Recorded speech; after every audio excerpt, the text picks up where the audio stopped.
Bon, comme la c'est la dernière vidéo, c'est juste pour le sujet de l'autonomie. Hein. Parce que tu as parlé de l'autonomie, c'est comme si c'était. L'autonomie, l'indépendance, comme parle la plupart. Et non, c'est pas l'indépendance qu'on veut, c'est une autonomie. Une autonomie, ça veut dire que tu vas gérer certaines choses pour toi, c'est tout. Hein. Et c'est pas une chose c'est une chose qui existe dans les pays démocrates. La situation de la Kabylie, c'est pas quelque chose de spécial dans le monde. C'est des choses, il y a des peuples comme ça qui existent un peu partout dans le monde. Par exemple, le Québec, c'est Zich, disons, ils appartiennent toujours au Canada, mais ils sont c'est une autonomie. Ils ont voté, je crois que c'était en 1990, en 90, enfin dans les années 90, خدم un vote. Ils ont voulu gérer la région du Québec ou comme c'est un pays démocrate, on leur a accepté ça. Un vote, ils ont accepté que une autonomie. Ils sont toujours Canada, ils font partie du Canada. On laisse la frontière le Québec que le reste du Canada, mais seulement ça a une certaine façon libre de gérer la région de Seine. La région de la Catalogne, Barcelone, c'est la même chose. Je crois que c'était dans les années 80, la fin des années 80, je ne me rappelle pas, 88, 88, quelque chose comme ça. Mais aussi, comme ils se sont aussi, disons, c'est une culture régionale, une langue différente des Espagnols, ils ont demandé à ce qu'ils aient une autonomie, de gérer une certaine chose, surtout pour garder aussi leur culture, surtout pour gérer la culture indien.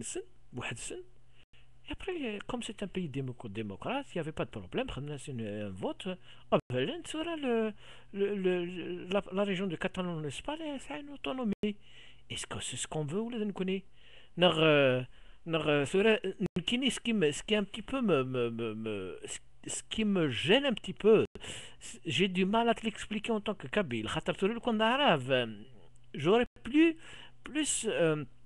mieux compris parce que c'est plus facile à comprendre. Mais Chine en tant que Kabyle, et tu parais pas quand même quelqu'un, comme tu parles, tu n'es pas quelqu'un qui est bête.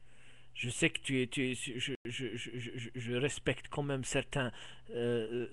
ta façon comme tu parles, je ne dis pas que tu es bête. C'est pour ça que là, du point Guinée, t'expliquer ce que c'est qu'une autonomie, et tu penses que Doulana ou Hassan, tu parles déjà que nous connaissons à 80% du dollar, 20% de l'Ouda, comment on va payer les bernes. Alors, mais si on a l'autonomie, des choses, qu'est-ce que ça veut dire? Ou alors tu ne t'es même pas intéressé à savoir ce que c'est, donc dans ce cas, tu es un anti-kabyle. Tu es un anti-kabyle. Si tu ne sais pas ce que c'est que l'autonomie, ou en tant que kabyle, ce que ça veut dire, ou tu dis quelque chose de faux, donc qui n'y parle là, je comprends que tu es anti-kabyle. Donc tu es arabisé dans la tête, tu parles que le kabyle. Voilà. Ville point Guinée, je ne te comprends pas, parce que je n'ai pas l'impression que tu es un type bête. La façon dont tu es quelqu'un d'intellectuel qui comprend beaucoup de choses.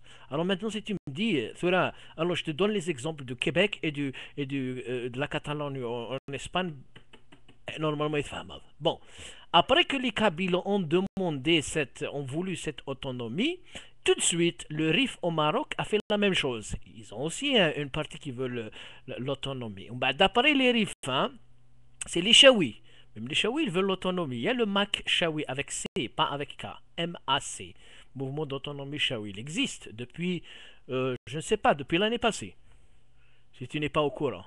D'après les Chaouis, il y aura même les soucis. Soit ça, dit le Maghreb, dans la région d'Agadir, veulent aussi une autonomie. Donc, on voit que les pays non-africains, ça a plusieurs régions diverses, de cultures diverses, et que certaines régions veulent leur autonomie. Donc, s'ils le veulent, si la Kabylie le veut, et qu'il y a encore d'autres régions de l'Afrique du Nord qui le veulent, donc c'est quelque chose qui doit exister parce que ces peuples ont besoin de ça. Et c'est pas que la Kabylie sera. Hein? Alors je te répète, le Rif au Maroc, Ishaouien et Souassa. Ces trois sont. Et je suis sûr qu'il y aura encore, si un jour on va appliquer ça, je suis sûr qu'il va y avoir encore d'autres régions, par exemple le Mzab. Le Mzab, c'est aussi une culture vraiment très très très individuelle en Algérie. C'est un c'est un des traditions qui n'existe pas du tout en Afrique du Nord. C'est un العادات qui n'existe pas ni en Algérie ni au Maroc. Peut-être, je ne sais pas, je crois qu'il y a un autre peuple berbère qui le ressemble de la Libye. Hein? Bon, Kini, je me renseigne un petit peu de tous les peuples algériens. J'essaie de m'approcher aussi, de connaître tout ce qui est peuple berbère ou peuple non berbère, qui soit en Algérie ou au Maroc. Je m'intéresse à toute cette Afrique du Nord, donc c'est pour ça que je suis un petit peu renseigné sur les différentes traditions, les différentes coutumes des différentes régions en Algérie. Hein. Bon, alors l'autonomie, un si tu veux la comprendre, ne veut pas dire une indépendance. Ça veut dire juste pour gérer certaines choses.